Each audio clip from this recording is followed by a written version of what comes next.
Bonjour et bienvenue dans cette vidéo explicative de notre dossier de presse. Pour cela, nous allons voir nos différents choix de format, nos choix graphistes et nos choix de texte. Pour commencer, nous avons tout d'abord pensé à prendre un format assez intuitif avec les couleurs de l'association pour engendrer une lecture facile et fluide. Pour commencer notre dossier, quoi de mieux que de laisser les bénévoles eux-mêmes parler de leur association. Nous avons donc réussi à avoir un édito de la part du délégué général de l'association qui nous a été fourni par Madame Catherine Berthiaud, qui a été notre contact interne de l'association et qui a réussi à nous fournir des petites photos, des petites informations qui a pu nous permettre d'étoffer notre dossier. Nous avons aussi essayé de faire une présentation point par point de notre association en classant les idées de manière épurée et facile et rapide à lire. Dans cette présentation, nous développons l'identité même de cette initiative en parlant tout d'abord de ses actions, de sa cible, en passant par les objets de l'association. Nous avons aussi mis la signature de cette association, Ensemble on est plus fort, car nous allons la réutiliser pour notre affiche. Ensuite, nous avons décidé d'afficher les mots-clés, comme par exemple le nombre de dossiers aidés en un an, afin de démontrer la couverture de cette initiative, ou encore le nombre d'abonnés sur leurs différents réseaux sociaux, où l'association communique sur ses différentes actions.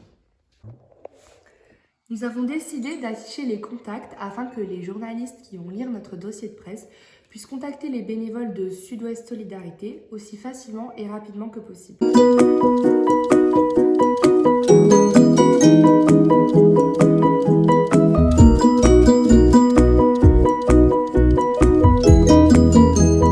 Pour notre affiche, nous avons choisi majoritairement les formes carré et rectangle. Le carré symbolise la solidité de l'association. C'est une association qui a été fondée il y a longtemps et qui a donc déjà fait ses preuves.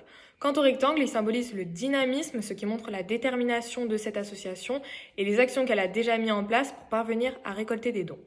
Nous avons fait le choix de la couleur rouge pour évoquer un rappel avec l'identité de l'association Sud-Ouest Solidarité. La couleur rouge évoque la passion que l'on peut rattacher à de l'engagement ainsi qu'à de l'amour fraternel. La présence de la couleur blanche est également très importante puisqu'elle symbolise selon nous la perfection. Et enfin, le gris que l'on voit en haut, avec les mains entrelacées, symbolise l'équilibre ainsi que la neutralité.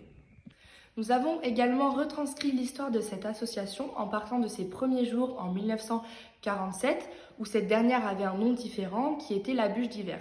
Au fur et à mesure des années, l'association a su s'adapter aux différents besoins des personnes dans le besoin ou en précarité. Comme par exemple cette année, l'association s'est mobilisée à travers différentes actions pour apporter une aide supplémentaire aux Ukrainiens. Maintenant, je vais vous parler des valeurs de Sud-Ouest Solidarité. Elle insiste réellement sur le fait que 1 euro donné est égal à 1 euro redistribué, car chez eux, 100% des dons récoltés et 100% redistribués aux personnes et aux différentes causes qu'ils aident. Pour conclure, au niveau des valeurs, nous avons décidé de mettre au cœur du sujet l'action, le fait d'agir, de se mobiliser tous ensemble pour atteindre les objectifs de l'association, c'est-à-dire faire reculer les inégalités en aidant les plus précaires, les plus vulnérables et ce, complètement bénévolement. Mais nous avons aussi décidé de mettre une dimension internationale de l'association, de la montrer avec le sujet de l'Ukraine qui touche à une échelle planétaire et dont tout le monde connaît et tout le monde souhaite aider. Donc nous avons vraiment décidé de le mettre en évidence dans ce dossier de presse. Enfin, au niveau des actions, nous avons décidé de faire une présentation visuelle qui met vraiment en évidence les 5 actions principales de l'association, donc à savoir la mission de la Bûche d'hiver qui était du coup la mission initiale, mais aussi l'aide aux enfants qui sont atteints de maladies orphelines, l'aide aux étudiants les plus précaires, l'aide aux sinistrés de catastrophes naturelles, mais aussi l'aide qui est apportée aux handicapés. Et pour cela, nous avons mis en évidence chaque action.